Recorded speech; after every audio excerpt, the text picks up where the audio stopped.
Bonjour tout le monde, j'espère que vous allez bien, j'espère que vous vous portez bien, j'espère que vous avez bien commencé cette journée et je pense que vous êtes tous au courant de cet événement planétaire.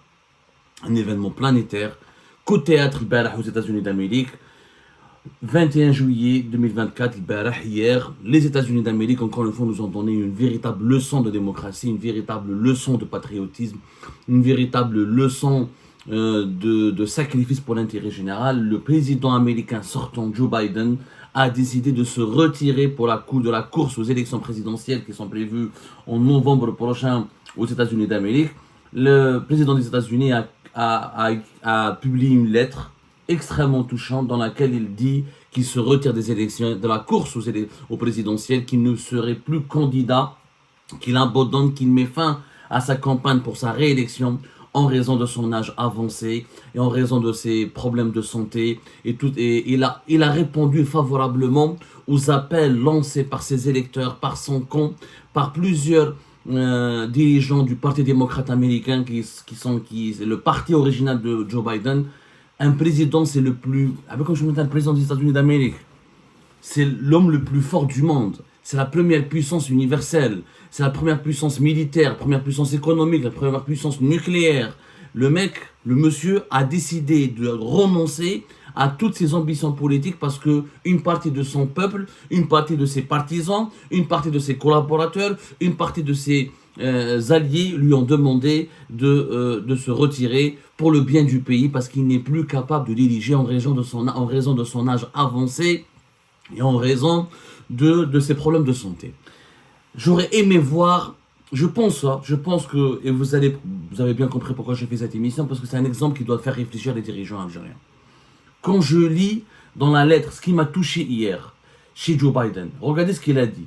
Il a justifié sa décision de se retirer, de mettre fin à sa campagne pour les élections présidentielles de novembre 2024 aux États-Unis en disant ceci. C'est ce qu'il y a de mieux pour mon parti et pour mon pays. C'est ce qu'il y a de mieux pour mon pays et pour mon parti et mon pays. Jamais ma chef un dirigeant algérien parle comme ça. Je n'ai jamais vu. Et c'est ça la différence, c'est ça ce qui est malheureux. C'est que nous n'avons pas des dirigeants qui pensent de la sorte. Je n'ai jamais vu. Comme l'extrait de... Lisez bien la lettre hier qui a été publiée sur les réseaux sociaux de Joe Biden. Voilà ce qu'il a dit.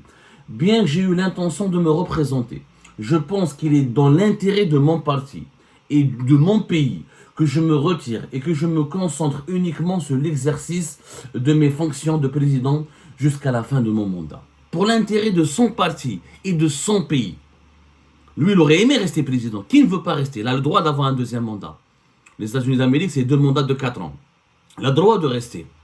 Et croyez-moi, être président des États-Unis d'Amérique, c'est pas être président en Algérie.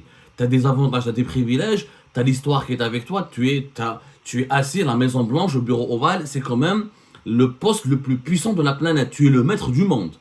Tu es pratiquement le maître du monde. Tu joues le rôle du gendarme du monde. La puissance, et le privilège, le luxe, le prestige,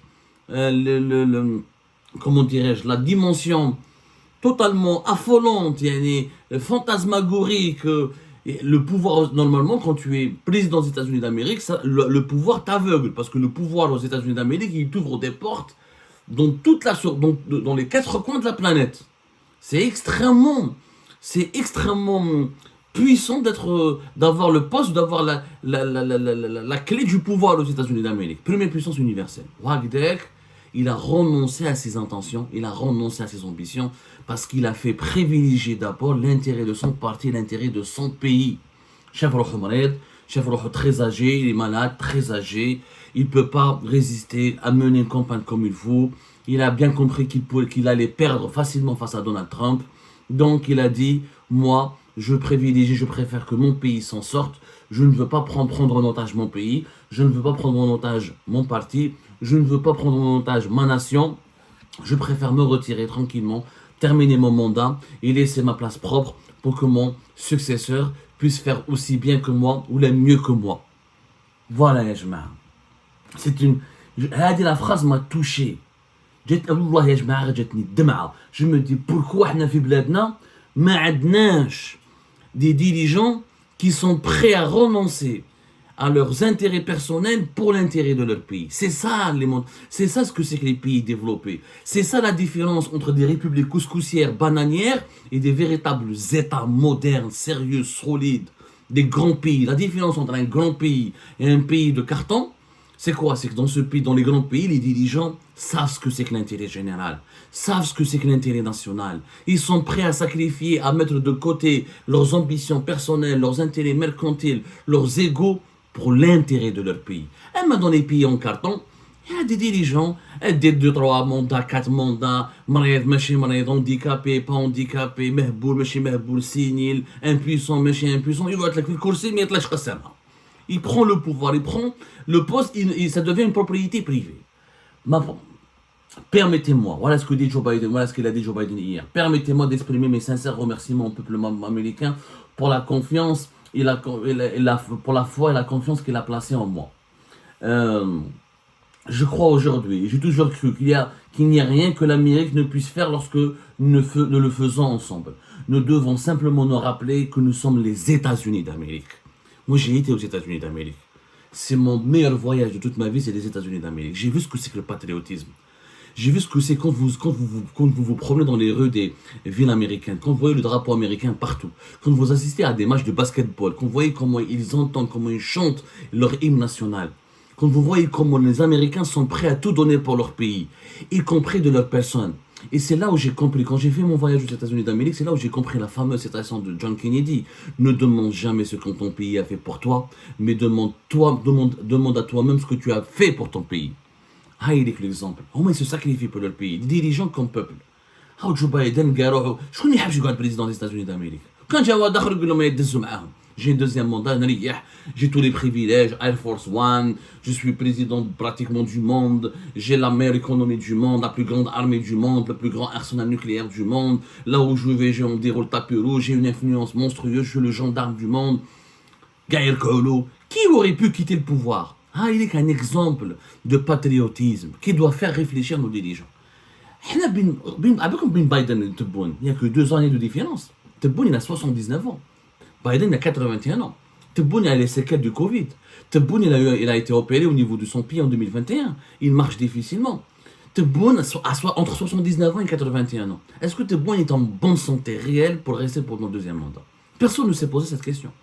Tebboune, dans 3 ans, il fera 82 ans. Est-ce qu'à 82 ans, il pourrait diriger le pays? Au-delà de son bilan, au-delà de sa personnalité, au-delà de sa politique, mais personne ne réfléchit à ce problème. Imaginez dans 2 ans, mais il y a une logique. Quand tu t'approches, l'espérance de vie en Algérie est de 74 ans, 75 ans. Avec les statistiques. C'est-à-dire que Tebboune a dépassé déjà le seuil de l'espérance de vie en Algérie. Il y a une espérance de vie. L'espérance de vie, c'est la moyenne nationale à laquelle on meurt. Voilà, l'espérance de vie en Algérie est de 75 ans. 74 ans et demi, 78 ans pour les femmes. C'est-à-dire que quand tu dépasses 74 ans, tu es déjà vraiment extrêmement chanceux. Et à 75 ans, c'est la moyenne, c'est la durée de vie moyenne des Algériens. Tebboune, il a 79 ans. À 79 ans, on n'est pas à l'abri d'un AVC, on n'est pas à l'abri d'une maladie chronique, surtout quand on a les séquelles du coronavirus au Covid-19. On n'est pas à l'abri d'un arrêt cardiaque, on n'est pas à l'abri d'un cancer, d'une tumeur. On est fragile, c'est la biologie, c'est la loi humaine. On n'est pas des immortels. On n'est pas des immortels. À partir au-delà de 75 ans, on est fragile. Est-ce que Tebboune pourrait faire tous les meetings de la campagne électorale? Est-ce qu'il peut faire le tour du pays? Il ne l'a pas fait pendant 5 ans. Est-ce qu'il est capable de travailler d'arrache-pied? Parce que l'Algérie, elle a beaucoup de problèmes, c'est les États-Unis d'Amérique, première puissance au monde, où chef au président تاعهم مريض, où chef malade, fatigué, affaibli, قالوا له اسمح لنا. قالوا له s'il te plaît, اسمح لنا, le pays est plus important que toi. Même si on t'aime, ses propres partisans, قالوا له on t'aime. Tu es un bon président, mais tu es malade et très âgé, on ne veut pas de toi. Parce que l'Amérique compte d'abord. Les États-Unis d'Amérique d'abord.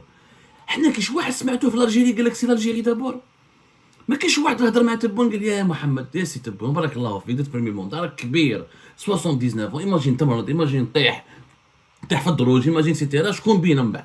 Il y aura une crise de succession qui va me nommer à sa place. Au pire, regardez les autres, l'âge des autres dirigeants algériens. Salah Goudji, président du Conseil de la Nation, deuxième personnage de l'État, 93 ans. Le général de corps d'armée, Ben Ali, 94 ans. 94 سنة. يا محمد هذا هو راك رايح بها. À un moment donné, il faut poser cette question de l'âge avec respectueusement. À un moment donné, il faut accepter de partir parce que le pays a besoin de dirigeants en bonne santé, plus jeunes, plus solides physiquement, plus aptes, plus capables de diriger, de relever le défi. L'Algérie, mais chez les États-Unis d'Amérique, l'Algérie elle a des retards de 3 siècles de développement par rapport aux États-Unis d'Amérique. On est en retard en tout. Le numérique, l'économie, l'industrie, la sécurité alimentaire, la sécurité tout court, l'éducation, la santé. Nous avons besoin d'un président et de dirigeants qui doivent travailler 15 heures, 16 heures par jour. Minimum, pour rattraper tout le retard et pour combler les besoins d'une population qui est pauvre, qui est précaire, où le salaire moyen national est de moins de 300 euros, où la précarité, où le chômage il bat son plein, il bat des records, où l'inflation elle est à 2 chiffres. Donc nous avons besoin plus que jamais. Les pays sous-développés comme l'Algérie par rapport aux États-Unis d'Amérique, ils ont besoin de présidents jeunes. Jeunes dans la mesure où ils ont la capacité physique et intellectuelle, parce que c'est une charge. Être président, c'est pas être assis sur une chaise, un fauteuil et décider. C'est un travail intellectuel et physique. Faire des visites de terrain, faire des réunions, des conseils des ministres, recevoir des interlocuteurs étrangers, recevoir des interlocuteurs nationaux, lire des rapports, et faire des points, faire des briefings, réfléchir à des lois, réfléchir à des propositions de solutions, réfléchir à des projets, à des méga-projets, les lois de finances, les dépenses publiques, c'est beaucoup de travail. Et dans un système présidentiel, les États-Unis, c'est un système fédéral. C'est-à-dire que les 50 États ont des compétences diversifiées. Diversifier, c'est des compétences qui peuvent permettre chaque État des États-Unis d'Amérique, il a une certaine prérogative, il a une certaine autonomie. Là, on est un système présidentiel fort. Et tout dépend du président de la République. Si lui ne décide pas, si lui ne signe pas, si lui ne travaille pas, si lui n'est pas dynamique, n'est pas productif, راحت البلاد. Les États-Unis d'Amérique, la Californie a son propre gouverneur, le Texas son propre gouverneur, l'État de Washington son propre gouverneur, il y a des compétences qui sont la sécurité nationale, les affaires étrangères, la gestion du trésor public, la gestion des finances du pays, certaines compétences économiques relèvent de l'État central à Washington. Chef oublié il est âgé, très âgé, malade, ils lui ont demandé de partir. Tout dépend du président de la République, tout dépend de lui. Ni les ministres, ni personne n'a les compétences, ni les prérogatives du président de la République.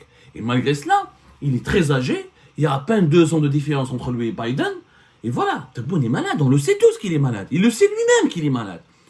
Et c'est normal d'être malade à 79 ans. Et à un moment donné, c'est normal, mais qu'est-ce que au-delà de 60 ans, 65 ans, si t'es pas malade, c'est que tu es Hercule. Moi, je suis Hercule, moi, je suis Hulk. Si on est croyant, on dit que c'est la voix du Seigneur. Si on n'est pas croyant, on dit que c'est la voix de la biologie. On est tous amenés à vieillir et à tomber malade. Et personne d'entre nous ne peut échapper à cette règle. Yani mécanique, biologique, divine, on peut l'appeler comme on veut. Mais c'est inévitable. C'est inévitable de vieillir, c'est inévitable de tomber malade. Donc il faut préparer sa succession. Il faut penser à l'intérêt du pays. Shangri-La, Shangri-La a 76 ans. Shangri-La a 76 ans, 77 ans, 78 ans, 78 ans, ils sont de la même année pratiquement, même année où tu es bon. Qui va dire, est-ce qu'avec des dirigeants aussi âgés, tous malades, est-ce qu'ils peuvent réellement redresser le pays? On a vu la grande mosquée, l'Aïd les fêtes, l'Aïd 2020, l'Aïd serait à 2024, la grande mosquée d'Alger. Ils peuvent même pas prier. Ils peuvent même pas prier. Moi, je ne sais pas فيهم. Les personnes âgées de notre culture algérienne, on ne jette pas les personnes âgées dans les EHPAD, mais il faut accepter le principe du départ à la retraite. Il faut que les saveurs du pouvoir ont une limite. Les joies du pouvoir, les joies de la puissance ont une limite. Et la limite, c'est l'intérêt du pays. De toute façon, il est appelé un jour ou l'autre à mourir. Nous sommes tous appelés à mourir. Mais quand on est 79 ans, on est plus proche de la mort que quelqu'un qui a 40 ans. À un moment donné, il faut vraiment réfléchir. Quand tu vas analyser Joe Biden, le dieu du monde. Joe Biden, le dieu du monde. Il abandonne son poste Il dit, cette décision, je l'ai prise parce que c'est la meilleure décision pour l'intérêt de mon parti, de mon pays. Ouais, il y a 94 ans, 93 ans, 79 ans, 78 ans, pour l'intérêt du pays, il faut la continuité. C'est Salah Goudjid qui l'a dit. Qu'il a dit l'année 2024, récemment, dans une intervention dans les médias, pour l'intérêt du pays, doit continuer. Et c'est bon continuer, et c'est que lui doit continuer avec lui. Mais l'intérêt du pays, c'est pas... Aucun pays au monde ne remet son destin entre les mains de personnes extrêmement âgées, extrêmement malades. Ça, c'est pas de l'intérêt, ça, c'est du suicide. Demain, vous mourrez, pas de successeur, une crise, instabilité, rivalité, lutte de clans, et le pays sera affaibli. Déjà, nous avons beaucoup de problèmes pour donner de l'emploi, de la sécurité, pour nourrir notre population, pour la soigner, pour développer le pays. On va avoir des instabilités politiques, comme on a eu la crise de Bouteflika en 2019, février 2019. C'est inconscient. C'est inconscient de continuer de poursuivre la gouvernance d'un pays avec une classe de dirigeants où tout le monde est, où la moyenne d'âge est entre 75 et 80 ans. C'est impossible de continuer comme ça. L'Algérie, à un moment donné, va exploser. Parce que cette classe de dirigeants, elle est vieillissante, elle est mourante. Si on ne travaille pas sur la succession de ces dirigeants dès maintenant, si on ne laisse pas la place aux plus jeunes, en Algérie d'ailleurs, quand tu as 60 ans, t'es jeune. Incroyable. 60 ans, 65 ans, on te considère comme jeune. C'est incroyable. Si on ne prépare pas maintenant, si les vieux ne cèdent pas leur place pacifiquement, de façon rationnelle, de façon rigoureuse, de façon patriotique, après moi, les dirigeants algériens, après moi, c'est le déluge. ما تديرش كيما بوتفليقه دار 5 حاب يدير 5 mandat ولا دار 4 mandats وابخي lui كيفاش خلى l'Algérie. خلاها dans une crise politique, on a اليوم نخلصوا les prix. Aujourd'hui, nous payons quoi? Les conséquences de la situation du pays aujourd'hui, c'est les conséquences de la crise politique de février 2019. Tout le monde le sait.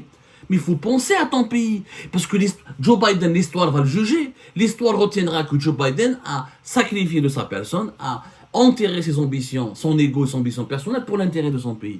Et les dirigeants algériens, et Bouteflika, et Tebboune, et Chengreha, et Gaïd Salah, et les autres, et Salah Goudjil, et Malabel, tous les autres dirigeants algériens, comment l'histoire va les juger? Elle va les juger comme étant des personnes égoïstes qui ont pris en otage le pays juste pour rester au pouvoir et pour mourir au poste. Parce qu'à un moment donné, à 79 ans, à 79 ans, tu peux mourir à n'importe quel moment. L'espérance de vie dans ton pays est de 75 ans. Donc toi, là, tu as dépassé l'espérance de vie. À 80 ans, 94 ans, tu es plus proche de la mort que de la vie. C'est une logique. Le problème, c'est qu'il n'y a même pas de débat sur l'âge des dirigeants algériens. Il n'y a même pas de débat sur leur égoïsme. Il n'y a même pas de discussion. Et ce n'est pas une insulte à te bon de lui dire, monsieur, tu es très âgé, il aurait été mieux, il aurait été préférable que tu partes. Ce n'est pas une insulte. Au contraire, c'est pour lui. Profiter de tes enfants, de ta famille. كي تهضر الهضره هذه يقول لك لا انت عدو الوطن عدو عامل الصهاينه عامل المخزن. Ça n'a pas de sens. How l'exemple j'aime les États-Unis d'Amérique pour l'intérêt de mon pays et de mon parti. Je rêve le jour où nous aurons des dirigeants en Algérie qui pensent comme Biden et qui prennent des décisions d'abord dans l'intérêt de leur pays avant même de penser à leur intérêt. Ce jour-là, notre pays pourrait se développer.